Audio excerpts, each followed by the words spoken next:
Selamat malam jemaat yang dikasihi Tuhan. Puji syukur bahwa kita bertemu kembali dalam kebaktian doa dan ada di pertengahan minggu kita tetap mendekatkan diri kepada Tuhan dan merenungkan firman Tuhan. Oke, saya ingin mengajak kita untuk membuka dan kita ingin melanjutkan pembelajaran kita dalam kitab Hosea. Coba kita buka Hosea. Jadi kita sedang membahas kitab-kitab yang disebut nabi-nabi kecil. Kita sudah sampai di Hosea. Sekarang kita lihat Hosea pasal 3 ayat 1 sampai dengan ayatnya yang kelima. Hosea pasal 3 ayat 1 sampai dengan ayat yang kelima. Kalau sudah dapat, saya akan bacakan. Silakan jemaat memperhatikan dimanapun Anda berada. Oke, demikian firman Tuhan. Berfirmanlah Tuhan kepadaku, pergilah lagi, cintailah perempuan yang suka bersundal dan berzinah, seperti Tuhan juga mencintai orang Israel. Sekalipun mereka berpaling kepada allah-allah lain dan menyukai kue kismis. Lalu aku membeli dia bagiku dengan bayaran 15 shikal perak dan 1,5 homer jelai. Aku berkata kepadanya, lama engkau harus diam padaku dengan tidak bersundal dan dengan tidak menjadi kepunyaan seorang laki-laki. Juga aku ini tidak akan bersetubuh dengan engkau. Sebab lama orang Israel akan diam dengan tidak ada raja, tiada pemimpin, tiada korban, tiada tugu berhala, dan tiada efod dan terafim. Sesudah itu orang Israel akan berbalik dan akan mencari Tuhan Allah mereka dan Daud raja mereka. Mereka akan datang dengan gemetar kepada Tuhan dan kepada kebaikannya pada hari-hari yang terakhir. Mari kita bersatu dalam doa. Bapa yang di surga, kami mengucap syukur Tuhan untuk kasih kepada kami. Tuhan, firman-Mu yang Kau tuliskan sungguh adalah kekuatan-Mu, itu adalah kuasa yang Engkau telah berikan untuk mengubah hidup kami, untuk memenangkan pikiran kami, dan kiranya pada malam hari ini Engkau yang bekerja dengan firman-Mu untuk mengubah kami dan untuk mendidik kami. Pimpin kami Tuhan, kami berdoa nama Yesus Kristus. Amin. Oke, kalau Anda sudah ikut dari awal, tentunya Anda sudah tahu latar belakang dari kitab Hosea. Tapi kalau Anda baru bergabung mendengarkan khotbah ini, Anda belum sempat dengar yang Hosea 1, Hosea 2 dan lain sebagainya, maka Anda bisa tahu bahwa kitab Hosea di sini ini adalah suatu pelajaran ya. Tuhan memakai hambanya, seorang nabi yaitu Nabi Hosea. Tuhan memakai hidup Hosea untuk menjadi gambaran tentang bagaimana Tuhan bersikap terhadap umatnya. Dan umatnya ini tidak setia. Oleh karena itu Hosea menikah dengan seorang perempuan namanya Gomer. Dan Gomer ini adalah perempuan yang tidak setia. Dia perempuan yang berzina. Dan kita melihat di pasal 3 ini fokusnya, ini adalah puncak. Sebenarnya pasal 1, pasal 2 semua itu boleh dibilang pendahuluan. Pasal 3 ini adalah puncak cerita dari si Hosea dan Gomer ini. Setelah nanti pasal 3, tidak akan ada lagi cerita tentang Hosea dengan Gomer ini bagaimana. Jadi kita tidak dikasih tahu kelanjutannya bagaimana. Sisanya nanti pasal 4 sampai selanjutnya itu semua adalah nubuat-nubuat yang ditujukan langsung kepada Israel. Jadi pasal 3 ini adalah klimaksnya dari kisah Hosea dengan si Gomer ini. Dan saudara yang kasih Tuhan, Gomer, seorang perempuan yang tidak setia, tapi Hosea disuruh mengasihinya. Oleh karena itu, boleh dibilang tema dari Hosea pasal 3 dan tema dari keseluruhan kitab Hosea adalah kasih Allah kepada umat yang tidak setia. Dan itu akan menjadi tema perenungan kita juga pada malam hari ini. Kasih Allah kepada umat yang tidak setia. Dan kita tidak bisa berkata, oh itu Israel, oh itu mereka itu tidak setia, kalau saya mungkin beda. Tidak juga, saudara kasih Tuhan. Karena semua manusia nanti kita akan lihat ujung-ujungnya awalnya kita tidak setia sama Tuhan. Oke, bagaimana si Gomer ini tidak setia? Di pasal 1 kita sudah lihat bahwa setelah dinikahi, Gomer ini dinikahi, pertama-tama ya saya yakin biasanya habis menikah itu pasti ada euforia, wah, senang, mendapatkan pasangan dan lain sebagainya. Dan Gomer akhirnya melahirkan anak-anak. Anak yang pertama dia lahirkan bagi si Hosea, dikasih nama Yisrael. Tapi mulai dari anak kedua sudah kita bahas, mulai ada tanda tanya. Jadi perilaku si Gomer ini mulai tidak benar. Sehingga Hosea sangat meragukan asal-usul dari anak yang kedua yang dilahirkan oleh Gomer, sampai-sampai anak perempuannya yang anak nomor 2 ini dikasih nama Lo-Ruhamah, yang tidak disayangi. Anak yang ketiga lebih parah lagi, dikasih nama Lo-Ami, bukan umatku, bukan orangku. Ya. Sangat jelas sekali. Tetapi puncak dari ketidaksetiaan Gomer adalah di pasal 3 ini. Jadi Alkitab tidak kasih detailnya, dia tidak cerita secara panjang lebar apa yang terjadi, namun kita membaca bahwa Hosea sampai harus membeli dia kembali. Nah, sekali lagi Alkitab tidak kasih tahu detailnya apa yang terjadi, sehingga kita sedikit berhipotesis itu, apa yang terjadi sebenarnya sampai-sampai si Hosea harus membeli dia kembali. Dan sepertinya kisahnya adalah kisah yang sering terjadi, ya, di mana Gomer ini mungkin seorang wanita yang waktu dia menikah pertama dengan Hosea, dia mungkin senang, dia sempat senang. Tapi saudara yang kasih Tuhan, karena sifat dia yang tidak puas dengan kondisi hidupnya, dia mulai berpikir yang berbeda, yang lain-lain, yang aneh-aneh. Menikah dengan Hosea pekerjaannya apa, saudara? Hosea bukan seorang kaya raya. Hosea bukan seorang konglomerat, dia bukan seorang misalnya Nabal yang punya harta banyak begitu, bukan. Hosea adalah seorang pengkhotbah, seorang nabi. Dia seorang nabi, seorang zaman ini pengkhotbah gitu. Dan hidup menjadi istrinya Hosea, ya tentu Hosea sebagai seorang pengkhotbah mungkin banyak menasihati istrinya, dan bisa jadi Gomer merasa terkekang.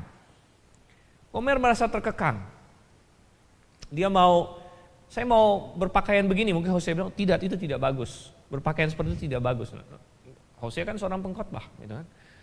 Gomer mau pergi ke tempat yang kurang bagus, Hosea bilang jangan, kamu tidak boleh ke sana dan lain sebagainya. Dan itu bisa jadi menjadi alasan bagi Gomer untuk mulai tidak puas dengan situasi dia, tidak puas dengan apa yang suaminya atur untuk dia dan lain sebagainya. Sehingga sifat-sifat dia yang ada muncul. Saudara Tuhan. Muncul. Dan akhirnya apa yang terjadi?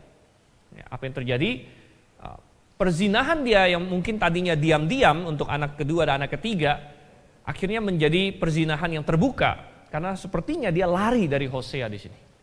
Dia lari dari Hosea, dan kita tidak dikasih tahu detail ceritanya. Mungkin dia akhirnya jatuh ke tangan orang yang jahat. Ya, dia jatuh ke tangan orang yang jahat. Orang yang tidak mempedulikan dia, dan dia terjerat mungkin dengan hutang, terjerat mungkin dengan macam-macam lagi yang lain, sampai akhirnya dia statusnya tidak lebih dari menjadi seperti seorang budak. Oh, saudara yang kasih Tuhan, itu adalah yang terjadi kepada Gomer. Dan Anda bisa membayangkan seorang Hosea, seorang suami, ya, istri Anda selingkuh berkali-kali, kemudian lari meninggalkan Anda, kabur. Apa yang Anda akan lakukan? Dan secara hak kehukuman, Hosea memiliki segala hak untuk berkata, aku sudah finish dengan orang ini. Aku tidak mau dia lagi. Aku akan menceraikan dia. Aku akan mengusir dia. Hosea bisa berkata seperti itu. Tetapi Tuhan berkata kepada Hosea untuk bertindak berbeda. Untuk menggambarkan kasih Allah. Menggambarkan kasih Allah. Nah, apa yang digambarkan oleh Hosea mengenai kasih Allah? Ada 3 hal minimal.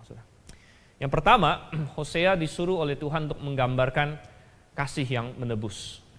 Kasih yang menebus. Ini adalah kasih Allah. Kasih yang menebus. Arti menebus itu sebenarnya adalah membayar harga untuk membeli kembali. Ini menebus. Membayar harga untuk membeli kembali. Jadi ditebus, sesuatu ditebus. Dan ini adalah gambaran kasih Allah. Karena Hosea disuruh untuk membeli kembali si Gomer ini. Wow. Mungkin ada yang berkata, kok aneh ya? Kok dibeli kembali? Dia adalah suami, mestinya suami nggak perlu membeli kembali istrinya sendiri. Aneh kan? Gitu. Ngapain istri sendiri kok dibeli lagi? Dibeli gitu. Namanya saya sudah istri sebenarnya. Kok perlu pakai dibeli lagi? Dan ini memang gambaran yang luar biasa. Tuhan sebenarnya adalah pencipta kita. Jadi kita ini punya siapa sebenarnya? Kita ini punya Tuhan. Kita ini punya Tuhan sebenarnya. Tapi karena apa yang kita lakukan, karena kita pergi, karena kita memberontak kepada Tuhan dan kita jatuh ke dalam perangkap dosa, kita jatuh ke dalam genggaman belenggu dosa, seperti Gomer jatuh ke dalam belenggu perbudakan di sini. Sampai-sampai dia harus ditebus dengan 15 shikal perak. Jadi 15 shikal perak itu harga setengah harga budak umumnya. Budak umumnya harganya 30 shikal perak. Dan si Gomer ditebus dengan 15 shikal perak. Plus katanya apa? Satu setengah homer jelai. Satu setengah homer jelai ini makanan jelai itu makanan kualitas rendah. Bisa dimakan oleh orang yang sangat miskin atau untuk kasih makan binatang juga bisa. Satu setengah homer jelai ini semacam persediaan makanan untuk sekitar 1 bulan lah, 1,5 bulan. Jadi dia ditebus dengan harga ini. Ditebus dengan harga ini.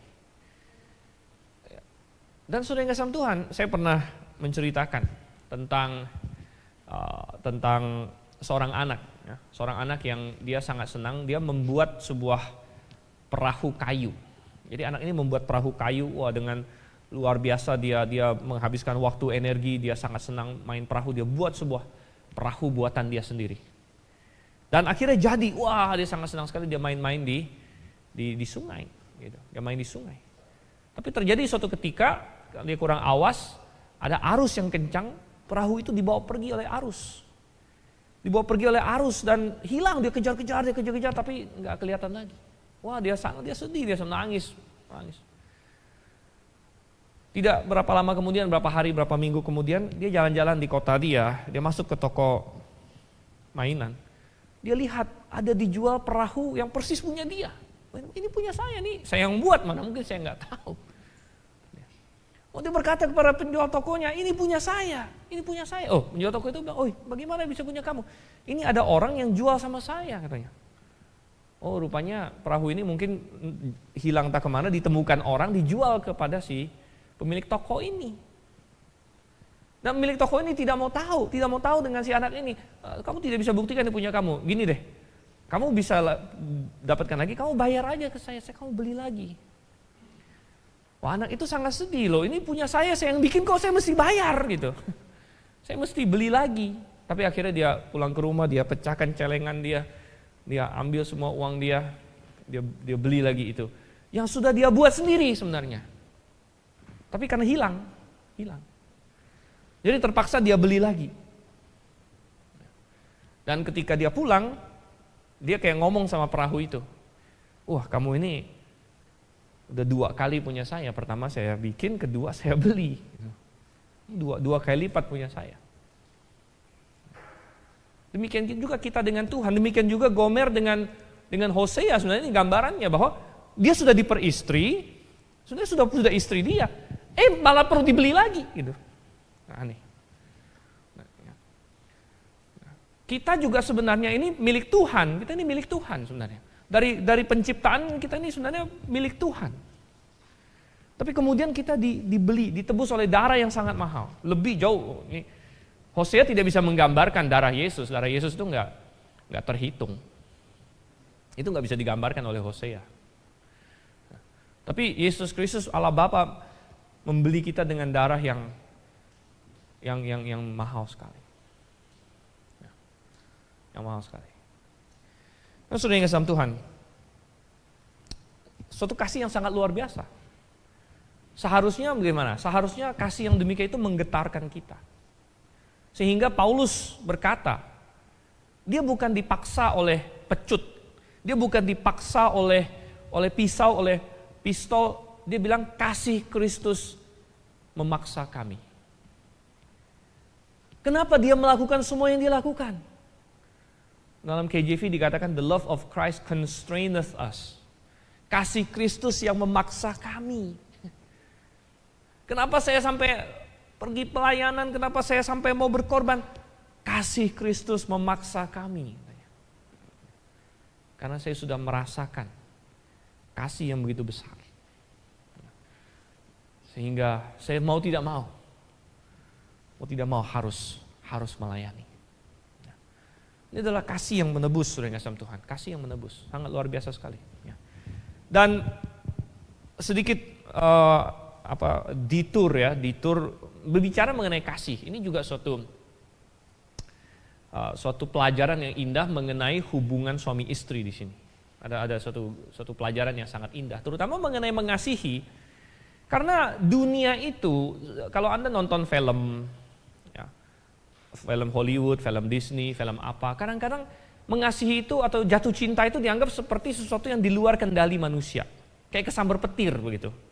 Anda pernah perhatikan nggak? Wah, lalu sekali ketemu, ting, terus matanya saling beradu gitu kan? Langsung kayak kesambar apa begitu. Langsung, saya sudah jatuh cinta, mengasihi. Jadi cinta digambarkan sangat tidak masuk akal sebenarnya. Sehingga banyak orang termakan oleh itu, mereka menganggap perasaan suka itu identik dengan cinta. Jadi cinta diidentikan dengan perasaan, suatu perasaan. Cinta itu atau kasih itu disamakan dengan suka, dengan suatu perasaan berbunga-bunga. Nah, itulah cinta. Itulah kasih. Tapi bukan, saudara-saudara. Ketika Tuhan berkata apa?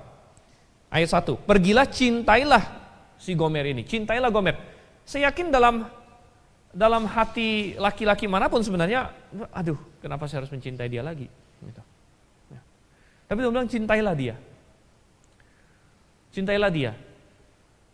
Kasihilah dia. Dan ini memberitahu kita bahwa kasih adalah suatu tindakan. Kasih adalah lebih terutama kepada suatu keputusan, suatu komitmen dalam diri kita, saya akan mengasihi. Dan itu muncul dalam tindakan. Oleh karena itu ada begitu banyak orang salah kaprah. Ada banyak orang yang menikah, tengah jalan mau bubar. Alasannya apa? Saya tidak mencintai dia lagi. Salah. Yang dia maksud adalah perasaan dia sudah hilang. Oke, perasaan kamu boleh hilang. Tapi kamu harus mencintai dia. Kamu harus mengasihi dia. Karena kasih tidak berkaitan sepenuhnya dengan perasaan. Memang kalau kita mengasihi dengan konsisten, lama-lama perasaan kita akan timbul juga sebenarnya. Tapi kasih terutama bukan masalah perasaan, saudara. Sangat indah sekali. Dan ini juga berbicara mengenai masalah perceraian. Kita tahu bahwa dalam Alkitab, kalau salah satu pasangan berzina, ada hak untuk perceraian di situ. Tapi walaupun ada hak untuk perceraian, tapi bukan diharuskan untuk bercerai. Tuhan tidak berkata, kalau pasangan kamu berzina, kamu harus cerai. Tidak. Kalau bunyinya seperti itu, maka Tuhan melanggar firman-Nya sendiri di sini. Ketika dia suruh Hosea untuk membeli kembali Gomer, kan harus cerai, tapi tidak ada keharusan cerai. Tidak ada keharusan cerai. Malah, ini salah satu teladan ya, bahwa kalau masih bisa rekonsiliasi, itu adalah hal yang baik malah. Oke, itu mengenai kasih yang menebus, dan sedikit detour ke topik-topik lain. Tapi kita lihat hal yang kedua. Hal yang kedua mengenai kasih Allah yang digambarkan di sini oleh Hosea. Yang pertama adalah kasih yang menebus.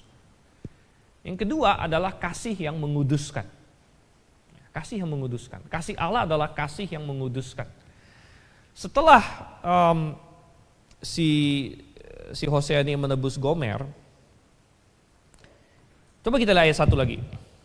Jadi ini menggambarkan kasih Tuhan. Seperti Tuhan juga mencintai orang Israel sekalipun mereka berpaling kepada Allah-Allah lain dan menyukai kue kismis. Oke, saya komentar sedikit. Menyukai kue kismis bukan berarti Anda tidak boleh makan kue kismis hari ini, gitu ya.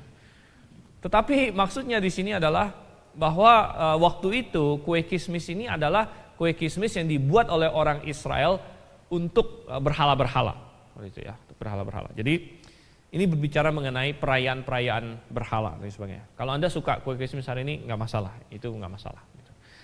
Tetapi coba kita lihat lagi ayat 2. Lalu aku membeli dia bagiku dengan bayaran 15 sikal perak dan 1,5 homer jelai. Ayat 3, aku berkata kepadanya, lama engkau harus diam padaku dengan tidak bersundal dan tidak menjadi kepunyaan seorang laki-laki.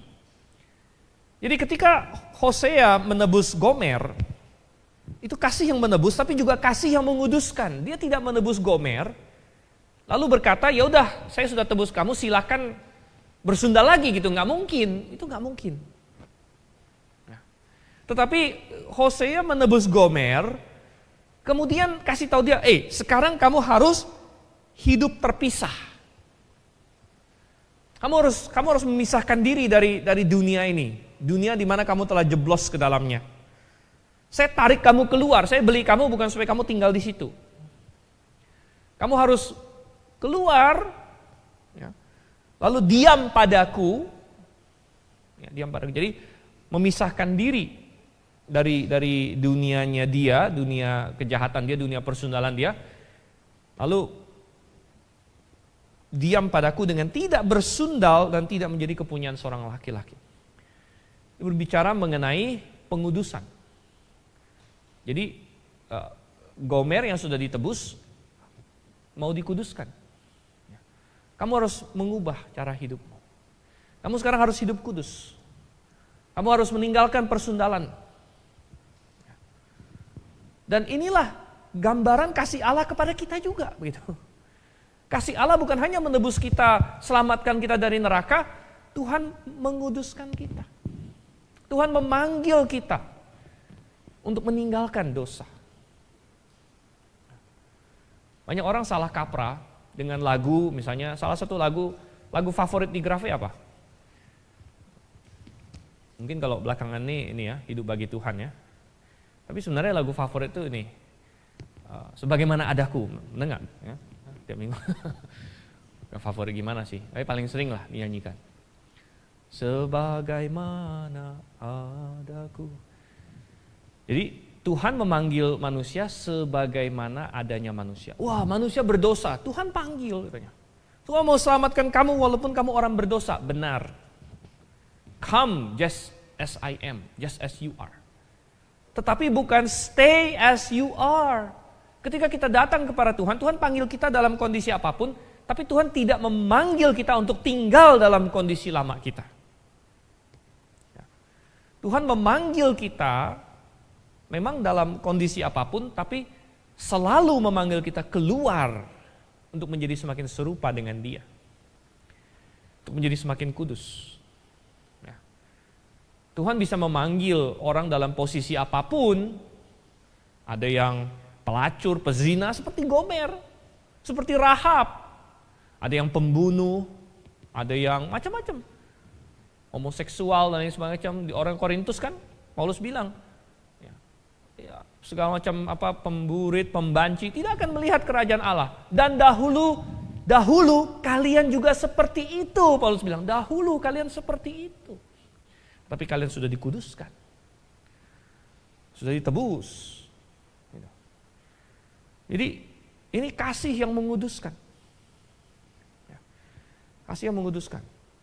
Jangan kita berpikir bahwa, oh ya saya sudah ditebus, saya sekarang bebas berbuat dosa. Bukan. Kasih Allah tidak akan membiarkan kita seperti itu. Kalau sungguh kita sudah menerima kasih itu. Kasih Allah akan memaksa kita, akan mendisiplinkan kita. Karena ini adalah kasih yang menguduskan. Kasih yang menguduskan. Di akhir ayat 3 dilanjutkan, juga aku ini tidak akan bersetubuh dengan kau. Jadi Hosea memisahkan Gomer untuk sementara waktu, dan dia ingin melihat, ya, artinya begini, persekutuan antara Hosea dan Gomer, walaupun dia sudah tebus Gomer, tapi persekutuan antara mereka ini belum bisa full sampai Hosea melihat Gomer sudah berubah. Dan ini menjadi suatu pelajaran juga bagi kita bahwa kalau kita sudah diselamatkan, memang kita mendapatkan keselamatan, kita masuk surga, tapi kalau kita berdosa, kita bukan kehilangan keselamatan, sudah tidak. Tapi kita merusak persekutuan kita dengan Tuhan, kedekatan kita dengan Tuhan, doa kita dengan Tuhan. Ya, kalau kita sengaja melawan Tuhan, bagaimana kita berkata Tuhan mau mendengar doa kita? Bahkan Tuhan pernah mengancam, hai suami-suami, kamu gak boleh kasar sama istri karena doamu akan terhalang. Dan tentu semua dosa yang lain lagi juga. Oleh karena itu kita melihat di sini Tuhan ingin menguduskan kita. Oke, yang terakhir, yang ketiga, kasih Allah yang digambarkan oleh Hosea adalah kasih yang menebus. Ini kasih yang menguduskan. Dan yang ketiga adalah kasih yang menjanjikan. Kasih yang menjanjikan. Ya. Tuhan berjanji kepada Israel dalam kasihnya. Apa itu janjinya? Ayat 4, ayat 5. Sebab lama orang Israel akan diam dengan tidak ada raja, tiada pemimpin, tiada korban. Tiada tugu berhala dan tiada efod dan terafim. Oke. Dan ini digenapi, saudara. Ini digenapi. Kita tahu bahwa sebenarnya ini digenapi begini. Israel akhirnya jatuh ke paling terpuruknya di mana dalam Perjanjian Lama? Itu ketika mereka dibuang. Itu bagaikan Gomer sudah jatuh dalam perbudakan. Mereka dibuang, yang utara dibuang Asyur, yang selatan dibuang Babel. Tapi apakah Tuhan udah lepas tangan, udahlah kamu udah menjadi budaknya Babel, budaknya Asyur, udah biarin aja kamu? Tidak. Tuhan mengembalikan mereka ke tanah mereka. Tapi belum full yang tadi kita bilang itu tadi, belum full. Tuhan ingin melihat pertobatan sesungguhnya dari Israel dulu. Oleh karena itu dibilang, oke, kamu akan lama nggak ada raja. Makanya setelah mereka pulang dari Babel pun, mereka nggak pernah dapat satu kali raja pun lagi. Ya. Walaupun mereka sangat ingin, mereka tidak pernah dapat raja lagi. Belum ada raja, tidak ada pemimpin, tiada korban. Tiada korban ini akhirnya digenapi terutama setelah bait suci dihancurkan. Nggak bisa lagi bikin korban. Bait suci dihancurkan. Tapi memang itu semacam menyembuhkan orang Israel dari penyembahan berhala secara fisik. Sehingga dikatakan tiada tugu berhala, tiada efod, tiada terafim. Setelah mereka pulang dari Babel, Israel disembuhkan dari kecenderungan mereka untuk menyembah Baal, menyembah Asitoret segala macam. Mereka enggak lagi. Bukan itu lagi masalah mereka. Bukan berarti mereka sudah bagus ya, mereka banyak yang masih tengik-tengik dan tegar tengkuk seperti muncul di zaman Tuhan Yesus, tapi minimal kesalahan mereka bukan lagi menyembah Baal. Ya, bukan lagi menyembah Asitoret dan lain sebagainya.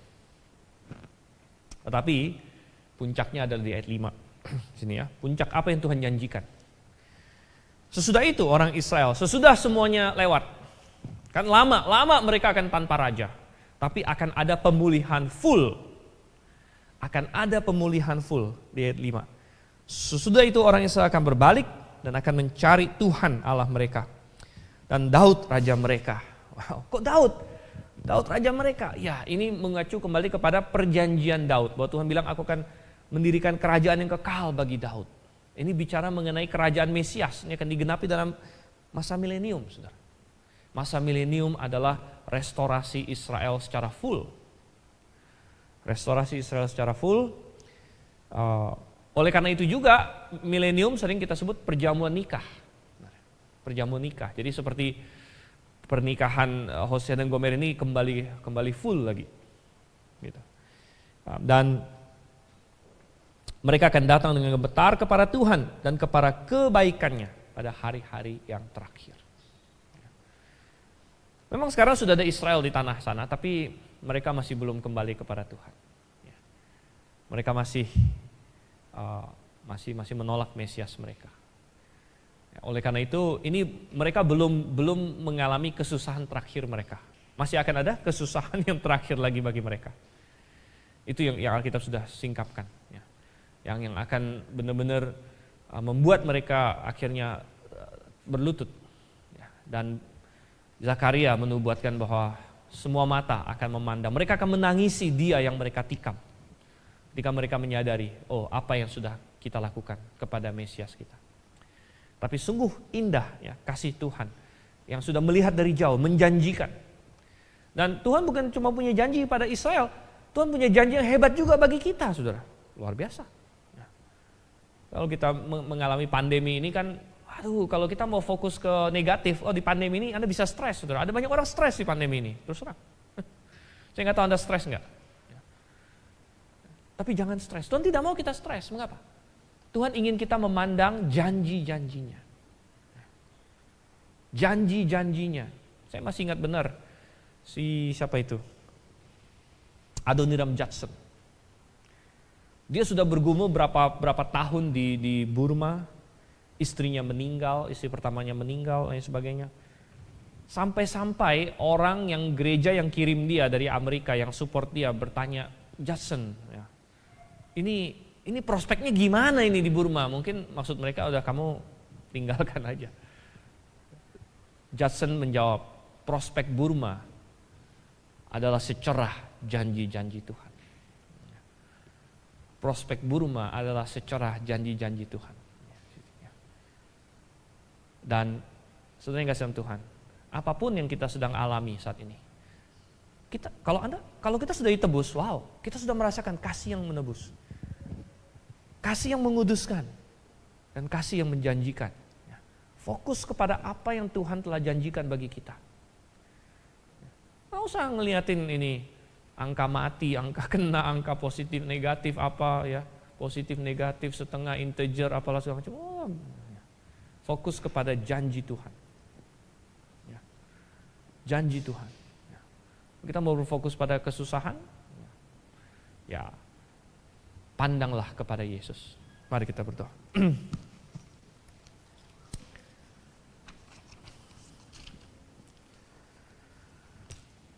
Terima kasih Tuhan, karena Engkau begitu mengasihi Israel, Engkau begitu mengasihi kami juga pada hari ini. Engkau menebus umat yang tersesat Tuhan, umat yang tidak setia. Demikianlah setiap kami tidak setia kepada Engkau, tapi Engkau mengasihi kami. Kuduskan kami Tuhan, kuduskan kami dengan kasih-Mu, dengan firman-Mu, dan kuatkan kami dengan janji-janji-Mu. Pimpin kami Tuhan. Kami berdoa dalam nama Yesus Kristus. Amin.